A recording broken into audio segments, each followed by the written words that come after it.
আমি নেপালে আছি না ইন্ডিয়া আছি না দুবাই আছি, এত কিছু খোঁজ নেওয়ার তো কোনো দরকার নাই। আমি যেখানে দেখি ভালো আছি, কিছু কিছু আইস না, মানে ফলো করিস না, আমার ফলো করে সমস্যা হইব। শিক্ষা হয় নাই তোদের 14 পুরুষ, আমার নাম মনে রাখবো, 14 পুরুষ আমার বলবো না, বেশি বেশি উড়িস না। ফয়সাল ওরফে দাউদ ইনকিলাব মঞ্চের মুখপাত্র ওসমান হাদির মৃত্যুতে সামাজিক যোগাযোগ মাধ্যমে যে নামটি বেশ আলোচিত সমালোচিত। নিখুঁত অস্ত্রের শুট প্রাণে বাঁচতে দেয়নি ওসমান হাদিকে।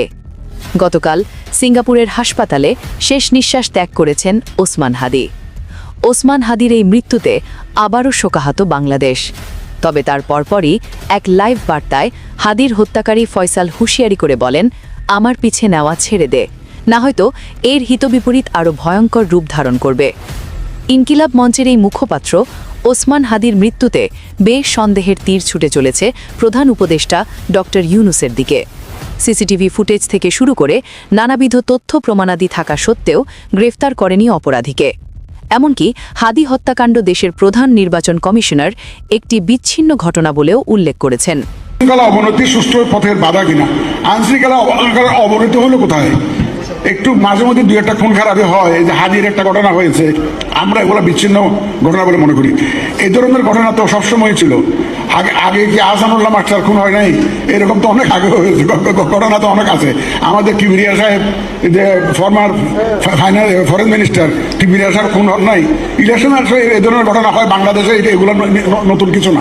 তবে বিচ্ছিন্ন ঘটনা হোক বা ষড়যন্ত্র বা কোনো পরিকল্পনা, এটাই হতে পারে ডাক্তার ইউনূসের মূল শক্তি।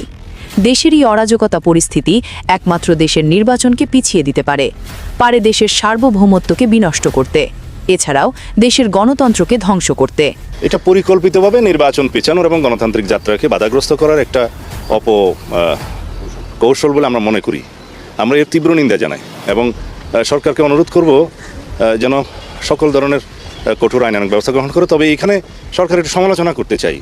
এটা আন্দাজ করা উচিত ছিল, ইন্টেলিজেন্স রিপোর্ট থাকা উচিত ছিল এবং প্রিকশনারি মেজার্স হিসাবে আগে থেকে এটার ব্যবস্থা নেওয়া উচিত ছিল। বিশেষ করে কয়েকটা টার্গেট প্লেস তারা ঠিক করেছে আগে থেকে, এগুলো আমরা দেখেছি এবং এগুলোর মধ্যে দিয়ে সারা দেশে একটা অরাজক পরিস্থিতি সৃষ্টি করে নির্বাচনকে বাধাগ্রস্ত করা যায় কিনা সেটার একটা পরিকল্পনা বা অপকৌশলের কোনো বিষয় আছে কিনা সেটা খতিয়ে দেখার দরকার।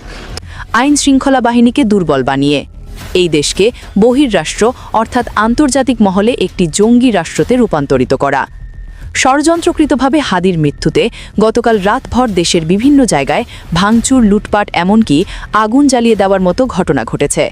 নেই দেশের কোনো আইনশৃঙ্খলা, তৈরি হচ্ছে মবের সৃষ্টি। তুচ্ছ তাচ্ছিল্য হচ্ছে দেশের প্রশাসন।